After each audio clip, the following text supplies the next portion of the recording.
Hello viewers, आज हम लोग डिस्कस करने वाले हैं कि चश्मा हटाने के जो प्रोसीजर्स हैं उसमें कौन सा ऐसा प्रोसीजर है जो हमारे लिए सबसे सुरक्षित है, साथ में कौन सा प्रोसीजर गवर्नमेंट जॉब्स वगैरह के लिए सबसे लाभदायक साबित होगा। हम बात करने वाले हैं लेजर सतह उपचार यानी कि सरफेस अब्लेशन की।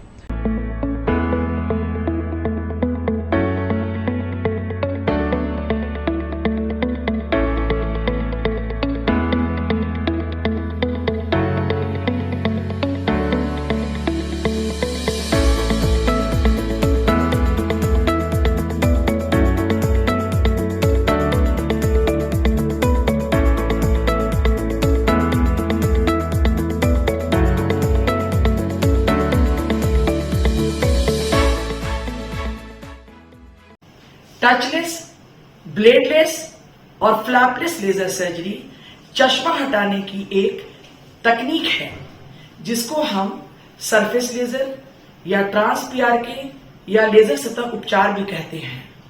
स्वाइन एमारिस लेजर प्लेटफॉर्म पर किया जाने वाला ट्रांस पीआरके काफी खास होता है क्योंकि इसमें 7 डायमेंशनल ट्रैकिंग है और डायनेमिक एंड स्टैटिक साइक्लोटॉर्शन कंट्रोल भी है। इसके अलावा कई ऐसी तकनीकी एडवांटेज है जो स्वाइन एमारिस के अलावा किसी भी लेजर सिस्टम में नहीं है। जब काली पुतली पर झिल्ली यानी फ्लैप नहीं बनाया जाता है तो काली पुतली अपने बायोमैकेनिकल प्रॉपर्टी को रिटेन करती है और काली पुतली की स्ट्रेंथ बनी रहती है। यह ज्यादा सुरक्षित है। लैसिक में ज्यादातर कॉम्प्लिकेशंस फ्लैप से रिलेटेड हैं। जब फ्लैप ही नहीं बनाया गया है तो सरफेस अब्लेशन या ट्रांस पीआरके में बहुत सारे फ्लैप रिलेटेड कॉम्प्लिकेशन से बचा जा सकता है। किन लोगों के लिए यह तकनीक बहुत फायदेमंद है? वह लोग जो नेवी एवं एयरफोर्स में जा रहे हैं, जो कॉन्टैक्ट स्पोर्ट्स खेलते हैं जैसे बॉक्सिंग, कबड्डी, टेनिस, बैडमिंटन इत्यादि, जो मेडिकल क्लियर करना चाहते हैं जैसे रेलवे, आर्मी, नेवी, डिफेंस इत्यादि, उनमें ट्रांस पीआरके तकनीक बहुत सेफ है। फ्यूचर में अगर कभी चोट भी लग जाती है, फ्लैप के अपनी जगह से खिसकने की संभावना नहीं होती है। आंखों की कॉर्निया की बीमारी होती है एक, जिसे केराटोकोनस कहते हैं। इसमें काली पुतली पतली और कमजोर हो जाती है और कोन का शेप ले लेती है। केराटोकोनस के कई केसेस में ट्रीटमेंट में कोई झिल्ली या फ्लैप हम नहीं बनाते हैं। सरफेस लेजर यानी ट्रांस पीआरके करने के बाद C3R लेजर ट्रीटमेंट कर देते हैं तो काली पुतली की स्ट्रेंथ बढ़ जाती है और काली पुतली की जो भी एब्रेजन्स है, जो इरेगुलरिटी है, वो भी कम हो जाती है। मरीज को काफी साफ दिखाई देने लगता है। ट्रांस पीआरके और C3R कंबाइंड ट्रीटमेंट का केराटोकोनस के कई केसेस में बहुत ज्यादा एडवांटेज है। चश्मा हटाने की लेजर सर्जरी के लिए कौन से मरीज फिट है? मरीज की उम्र 18 साल या उससे ज्यादा होनी चाहिए। चश्मे का नंबर कम से कम 1 साल से बढ़ नहीं रहा होना चाहिए। सीवियर ड्राई आई नहीं होनी चाहिए। अगर मरीज कॉन्टैक्ट लेंस लगाता है तो 36 से 72 घंटे कॉन्टैक्ट लेंस का इस्तेमाल नहीं करना है। कॉर्निया की मोटाई अगर 450 माइक्रोन से कम है तो किसी भी प्रकार का चश्मा हटाने का लेजर हम नहीं कर सकते हैं, चाहे फ्लैप सर्जरी हो या फ्लैपलेस सर्जरी हो। 450 माइक्रोन से कम की मोटाई में कोई भी लेजर विजन करेक्शन नहीं हो सकता। अगर आपकी कॉर्नियल कंटूर असामान्य है यानी कॉर्निया ज्यादा स्टीप है या ज्यादा फ्लैट है तो भी चश्मा हटाने की कोई भी लेजर सर्जरी हम नहीं कर सकते हैं। सरफेस अब्लेशन फर्स्ट जनरेशन की रिफ्रैक्टिव सर्जरी है, यानी कि चश्मा हटाने के लिए जब लेज़र्स की शुरुआत हुई तो सबसे पहले जिस लेज़र का इस्तेमाल किया गया था वह आंखों की पुतली की सतह के ऊपर डायरेक्टली लेज़र को डालकर चश्मे के नंबर को हटाया गया था और पुतली की शेप को चेंज किया गया था, जिसको कहा गया सरफेस एब्लेशन यानी पीआरके, यानी कि लेज़र सतह उपचार। पीआरके के फुल फॉर्म है फोटो रिफ्रैक्टिव केराटेक्टोमी, यानी कि लेज़र का इस्तेमाल करके पुतली की शेप को बदल देना और चश्मे का नंबर पुतली में से हटा देना। अब हम बात करते हैं कि पीआरके तकनीक में जो फर्दर एडवांसमेंट हुई हैं वह किस तरह से परंपरागत पुरानी पीआरके तकनीक से बेहतर है। सरफेस एब्लेशन का जो इवोल्यूशन है कैसे हुआ, क्या यह सरफेस एब्लेशन आज भी फर्स्ट जनरेशन सर्जरी है या उससे एडवांस होकर अब ये कुछ और ही बन गया है। तो हम शुरू करते हैं पीआरके और इपी लासिक से, फिर हम बताएंगे स्ट्रीम लाइट, इपी कंटूरा और लास्ट में हम बताएंगे स्मार्ट सरफेस। ये सभी सरफेस एब्लेशन हैं। देखिए, पीआरके और इपी लासिक के बारे में बात करने से पहले हम थोड़ा सा कॉर्निया की यानी हमारी आँख की जो पुतली है इसकी एनाटॉमी को हम समझ लेते हैं। इसमें मोटी मोटी दो बातें समझने की हैं। पुतली की दो परतें होती हैं। ऊपर की परत को हम इपिथीलियम कहते हैं जो आँख की इपिथीलियम होती है और पुतली की यह हर 8 से 10 दिन में रिप्लेस हो जाती है स्किन की तरह। यह एक टेम्परेरी लेयर होती है। इसमें किए गए बदलाव जो हैं वो परमानेंट नहीं होते, मगर कॉर्निया की जो दूसरी मोटी लेयर इसके पीछे होती है वह होती है स्ट्रोमा। कॉर्निया का स्ट्रोमा परमानेंट परत होती है जो रिप्लेस नहीं होती। इसमें अगर हम कोई बदलाव करते हैं लेज़र से या किसी और चीज़ से, इसमें किया गया बदलाव परमानेंट है और इसी में बदलाव करके इसकी शेप को बदलकर चश्मे का नंबर हटाते हैं। इपी लासिक और पीआरके के अंदर हम आँख की पुतली की सतह यानी कि इपिथीलियम की लेयर को या तो अल्कोहल से ट्रीट करके या स्क्रैच करके, खुरच करके हटाते हैं और उनके नीचे जो परमानेंट लेयर है यानी स्ट्रोमा है उसके ऊपर डायरेक्टली एक्साइमर लेज़र, जो लासिक वाला लेज़र है वो डाला जाता है और स्ट्रोमा की शेप को चेंज कर दिया जाता है। इसके बाद आँख में प्रोटेक्शन के लिए कॉन्टैक्ट लेंस लगा देते हैं, जिसके नीचे जो इपिथीलियम है यानी कि टेम्पोररी प्रोटेक्टिव लेयर है जिसको हमने हटा दिया है वह हफ्ते भर में ग्रो कर जाती है, नेचुरल तरीके से हील हो जाती है। उसके बाद कॉन्टैक्ट लेंस जो हम सुरक्षा के लिए ऊपर लगाए हैं हम लोग उसको हटा देते हैं। अब जो इपिथीलियम हमने रिमूव किया था वह स्क्रैच करके किया था या अल्कोहल यूज़ करके किया था, तो हमने नंबर हटाया तो नॉर्मल लासिक की तरह वो वाला लेज़र इस्तेमाल करके हटाया, यानी एक नॉन कस्टमाइज्ड ट्रीटमेंट किया जिसमें हायर ऑर्डर एब्रेजन रिमूव नहीं हुए और नहीं होते हैं और प्यूपिल सेंटर लेज़र किया जाएगा। अगर हम बात करें स्ट्रीम लाइट की, स्ट्रीम लाइट एक तरीका है चश्मा हटाने का, सरफेस एब्लेशन का एक तरीका है। ये ट्रांस इपिथीलियल ट्रीटमेंट करता है, यानी कि इसके अंदर हम लेजर से डायरेक्टली कॉर्निया की इपिथीलियम को जो टेम्पोररी लेयर ऊपर में होती है जैसा अभी मैंने बताया उसको रिमूव करने की फैसिलिटी मिल जाती है। इसमें हमें स्ट्रीम लाइट में कोई अल्कोहल या खुरच कर इपिथीलियम को रिमूव नहीं करना पड़ता। हम पुतली को टच करे बिना ही इपिथीलियम को रिमूव कर सकते हैं और डायरेक्टली लेजर को बिना बीच में रुके पुतली की सतह पर डाल देते हैं, उससे नंबर करेक्ट हो जाता है। यानी एक सिंगल स्टेप में हम सिर्फ एक बटन दबाए और चश्मे का जो नंबर है वो पूरा हट गया। उसके बाद हम कॉन्टैक्ट लेंस लगा देंगे और कॉन्टैक्ट लेंस के नीचे जो इपिथीलियम हटाया है वो एक हफ्ते में ग्रो कर जाएगा और नॉर्मल हीलिंग हो जाएगी। Stream light trans epithelial PRK में हम नंबर हटाने का जो स्ट्रोमल एब्लेशन होता है वो कस्टमाइज नहीं कर पाते, तो वह तो परंपरागत पुरानी लासिक के जैसा होता है। तो इसी प्रॉब्लम को ख़त्म करने के लिए एक इनोवेशन किया गया, एक प्रकार का जुगाड़ किया गया जिसको हम कहते हैं इपी कंटूरा। इपी कंटूरा में हम पहले इपिथीलियम को रिमूव करते हैं या तो स्क्रैच करके या फिर एक दूसरा लेज़र होता है जिसे हम पीटीके कहते हैं, जो एक तरह का एक्साइमर लेजर होता है जो इपिथीलियम को रिमूव करने के लिए इस्तेमाल किया जाता है, नंबर हटाने के लिए नहीं इस्तेमाल किया जाता है। इसको करते हैं और उसके बाद हम कस्टमाइज ट्रीटमेंट करते हैं जो हम कंटूरा लासिक में करते हैं, वही वाला ट्रीटमेंट को हम करते हैं 2 स्टेप में। इसके अंदर हम कस्टमाइज्ड करके हायर ऑर्डर अब्रेजन को करेक्ट कर पाते हैं, विजुअल एक्सिस पर भी ट्रीटमेंट कर पाते हैं। लेकिन हम जो पहली लेयर है ऊपर वाली इपिथीलियम जिसको हम हटाते हैं, उसको हम कस्टमाइज्ड रिमूवल नहीं कर पाते, और इपिथीलियम की मोटाई हर इंसान में अलग अलग होती है। इसीलिए इपिथीलियम का कस्टमाइज रिमूवल बहुत ज़रूरी होता है। किसी की इपिथीलियम 40 माइक्रोन हो सकती है, किसी की 60, किसी की 80, किसी की 120 भी हो सकती है। तो अगर आपने सिर्फ फिक्स्ड इपिथीलियम हटाया, मान लीजिए कि किसी की 120 माइक्रोन मोटी है और आपने 60 माइक्रोन हटा दिया, 55 माइक्रोन हटा दिया, तो आपने अंडर करेक्शन कर दिया।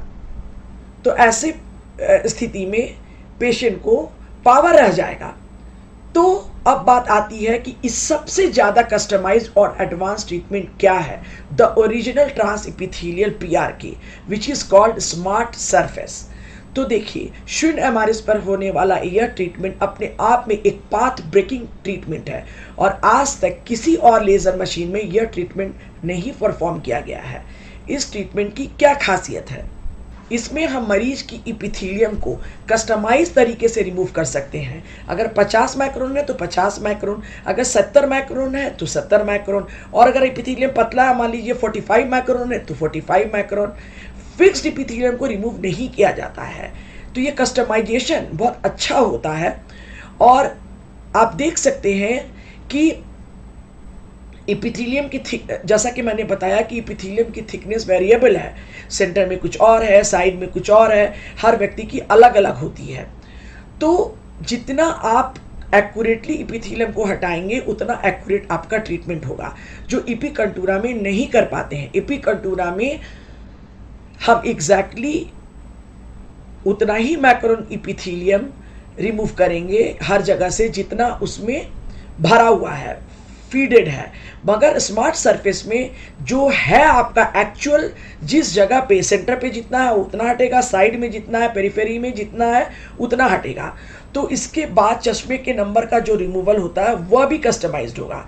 तो कस्टमाइजेशन के साथ साथ आपको 7 डायमेंशनल ट्रैकिंग भी होगी, साथ में डायनेमिक साइक्लोटॉर्शन कंपनसेशन भी होगा। तो अगर हम हेड टू हेड कंपेयर करें तो हम एक एक चीज़ के बारे में बात करेंगे। पहले एपिलासिक और PRK। इपिथीलियम का रिमूवल कम्प्लीटली नॉन कस्टमाइज्ड है, मैकेनिकल है, जैसा कि मैंने पहले बताया, अल्कोहल से या स्क्रैच करके। स्ट्रीमलाइट में इपिथीलियम का जो रिमूवल है वो कस्टमाइज्ड है लेज़र के द्वारा। इपिकंटूरा में इपिथीलियम का जो रिमूवल है वो नॉन कस्टमाइज्ड है, मतलब एक जो फिक्स नंबर इपिथीलियम थिकनेस का फिट किया गया उसी नंबर को हटा देता है।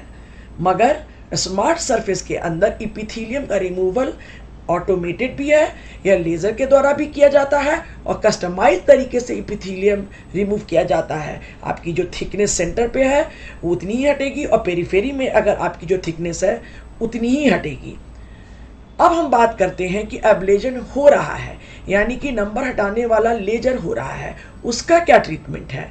तो एपिलासिक या PRK के अंदर यह ट्रीटमेंट प्यूपिल सेंटर्ड होता है, और यह हायर ऑर्डर एब्लेजन को ट्रीट नहीं करेगा। अगर हम बात करते हैं स्ट्रीमलाइट की, जो एल्कॉन पर होता है, तो स्ट्रीमलाइट के अंदर भी प्यूपिल सेंटर होगा और कस्टमाइज ट्रीटमेंट नहीं होगा।